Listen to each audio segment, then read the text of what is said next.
In class number 5, we're going to talk about things that we learned in course number 2 and course number 3, which was all about the 12 R's of recovery.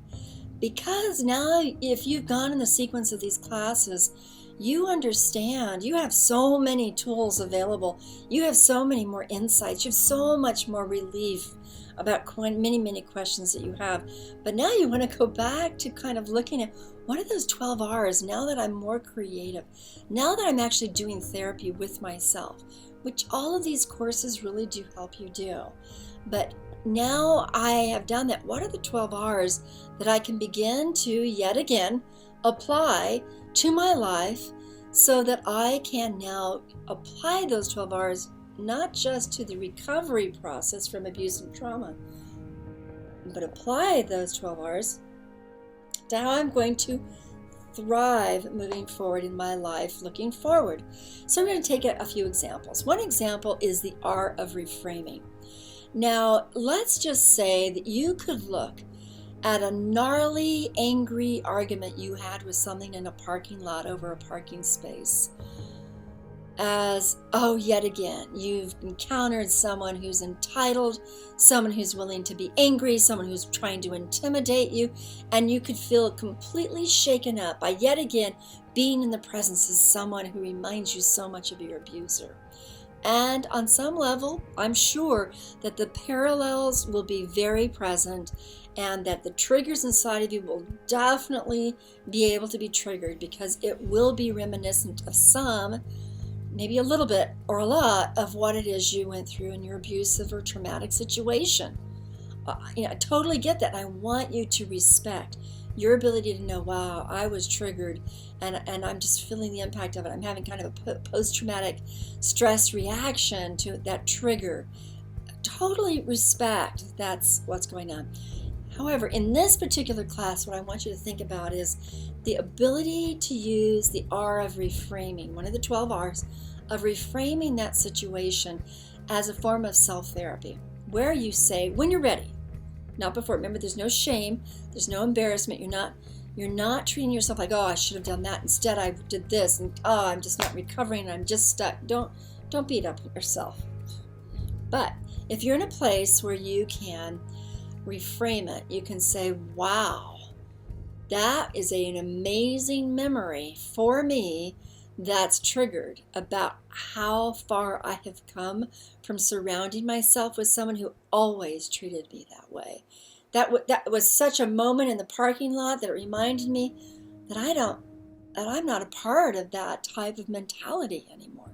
So you're reframing it as if it were a gift to you to remind you how far you've moved out of that type of everyday, ordinary sort of hatred and into a life where it feels unordinary for someone to be so nasty to you. And that's a really powerful reframing. So you want to practice, for example, one of the 12 R's on a given day as a way of moving yourself into thriving.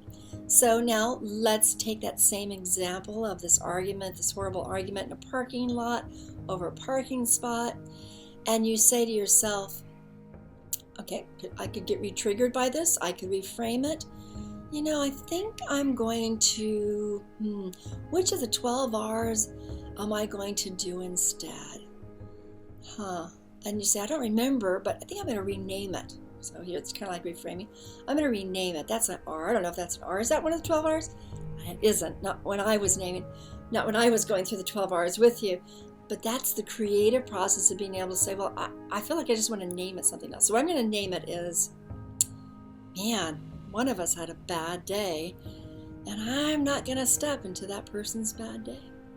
So it's you being able to say, someone's had a bad day, but I am not going to own their junk. I'm not going to get engaged in their junk. I am going to stay at a distance and not personalize what they went through.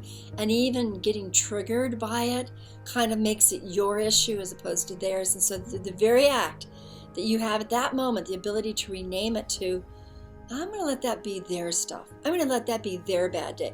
I'm going to let that be their issue, and I'm not going to get into this. I'm not going to be involved in this. And that is such a freedom of defining yourself as this person you are creating as you're thriving and moving forward. And to be able to just watch yourself go, whoa, I turned that moment into something therapeutically focused on me as a person who's thriving, not as a victim of abuse and trauma, not as someone swallowed up with my own triggers of PTSD, which is fine. There's no shame or guilt, right? Don't treat yourself badly. But I took that moment and I moved forward with it like someone that isn't victimized, but someone that recognizes that that was not okay. So you're also not making that person okay. Another situation, you might say, when someone begins to do something that reminds you of the trauma, or insensitively says something. We've just gone through a situation where Dr. Ford has made a testimony about being raped by Judge Kavanaugh, and it's a very serious trigger for everybody who has been raped. One of the triggers is she wasn't believed by the voting majority of the Senate as saying Kavanaugh did this, and she said 100% Kavanaugh assaulted me sexually and tried to rape me. She said it clearly, fully, 100%. That's truth. And we can get into that a little bit more detail. That's a trigger, though.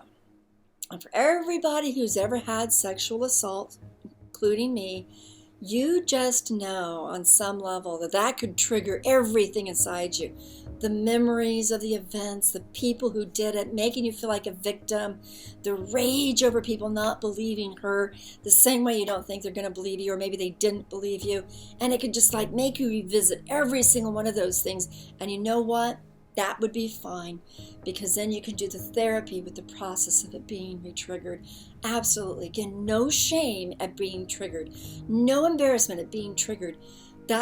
Those situations are real, and what you went through is real too. But notice what I just did. I'm talking to myself, and I'm not letting myself be ashamed. I'm not backing away from my truth. I am not feeling weak and like I want to hide. I am talking to myself and saying, I went through that too. I know what that's like. That was real. I honor you. If I'm talking to myself, I honor you, Carol, that you went through that and that matters. I honor you, Sue. I honor you, Tom. I honor you, Sarah. I honor you. And I'm just picking names. I'm not saying anybody that I know. I honor myself that I went through that and that it is true and that it matters. And I embrace my reality with full self-respect. Not doubt, not hiding from myself. You don't need to tell anybody else if you don't want to, but not hiding from myself. Being very real and very present with yourself. And that is a way of taking a situation that triggers you and shifting it into this thriving. Yes, it's still related to needing to recover, but it is honoring the reality of what you've gone through, and that's a strength, because you're not having to live in your denial. You're not having to pretend. You're not having to hide. You're right out there with yourself. You don't have to be out there with anybody else. It's a whole other issue, but you are with yourself. That is a wonderful partnership, and gets me to another aspect of like taking these 12 R's with yourself. That what you want to do is to have a profoundly compassionate, honest, patient, and respectful relationship with yourself. So we'll make that one of the R's, a relationship with yourself. Being able to embrace you, know what you went through, no matter what other people might ever say or judge or stupidly decide, because you are with yourself and you know the wisdom of your truth and the wisdom of your capacity to be compassionate and supportive of yourself. So you want to exercise that as an intervention in those types of moments. So I'm going to refer you back to the 12 R's of course number 2 and course number 3 to just go through them quickly. And if you don't want to listen to it, which is very fast, you can also read through the 12 R's and the paths to recovery after abuse and trauma.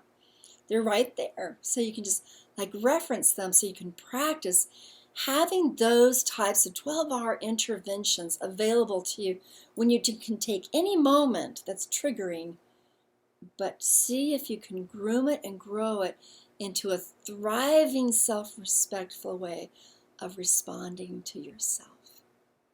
Okay, see you in the last course.